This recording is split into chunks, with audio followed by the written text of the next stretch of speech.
Pemerintah telah mengeluarkan kebijakan untuk melakukan pembatasan kegiatan masyarakat seluruh Jawa dan Bali. Pembatasan ini mulai efektif diberlakukan pada 11 hingga 25 Januari 2021 mendatang.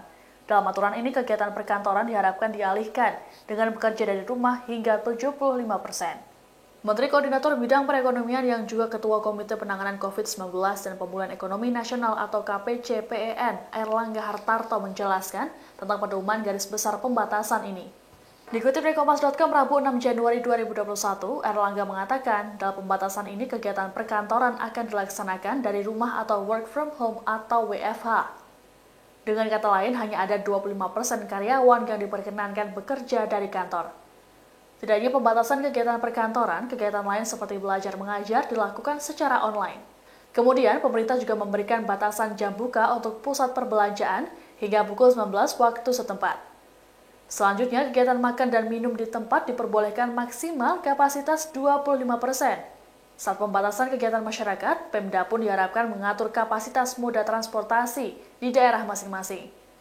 Kendati demikian, Airlangga berujar pemerintah tetap memperbolehkan sejumlah sektor yang berkaitan dengan kebutuhan pokok masyarakat untuk 100% beroperasi dengan protokol kesehatan ketat. Pembatasan yang dilakukan di Jawa dan Bali itu pun sudah berdasarkan 4 kriteria dari pemerintah. Pertama, angka kematian di suatu daerah berada di atas rata-rata nasional. Kedua, angka kesembuhan di daerah berada di bawah rata-rata nasional. Ketiga, kasus aktif di daerah di atas rata-rata nasional.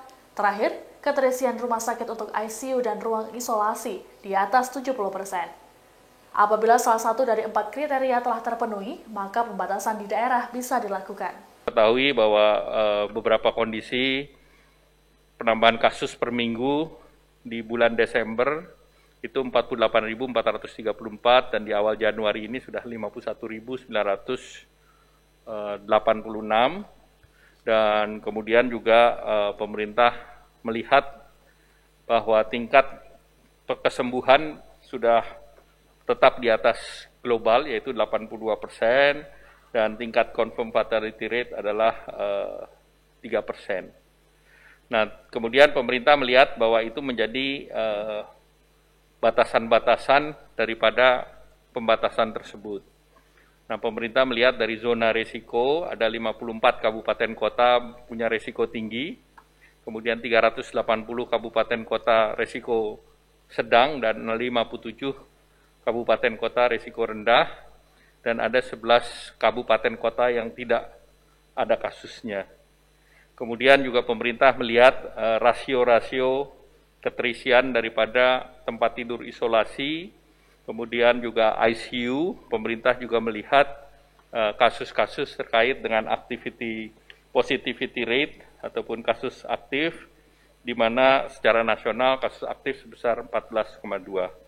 Oleh karena itu, pemerintah membuat kriteria terkait dengan pembatasan kegiatan masyarakat, dan ini juga sesuai dengan undang-undang yang telah dilengkapi dengan PP 21 tahun 2020, di mana mekanisme pembatasan tersebut. Nah, pembatasan ini kami tegaskan bukan pelarangan kegiatan, tetapi ini adalah pembatasan.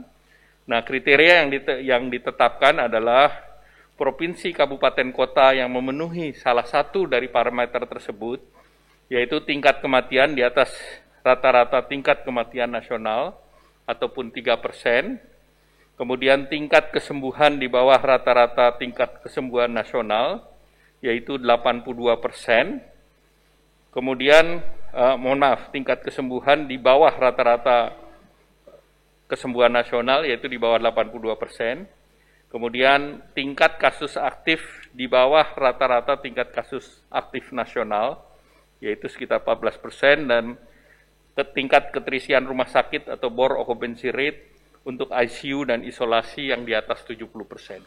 Nah, daerah-daerah yang mempunyai kriteria seperti tersebut di atas, nah ini nanti Pak Gubernurnya akan membuatkan pergub ataupun kabupaten kota dengan perkada, di mana nanti Pak Menteri Dalam Negeri akan membuat edaran ke seluruh pimpinan daerah. Dan tadi sudah disampaikan dalam rapat antara Bapak Presiden dan seluruh gubernur se-Indonesia. Demikian informasi dalam Tribun News Update kali ini. Nantikan terus informasi terbaru lainnya hanya di kanal YouTube tribunnews.com. Terima kasih sudah nonton. Jangan lupa like, subscribe, dan share ya.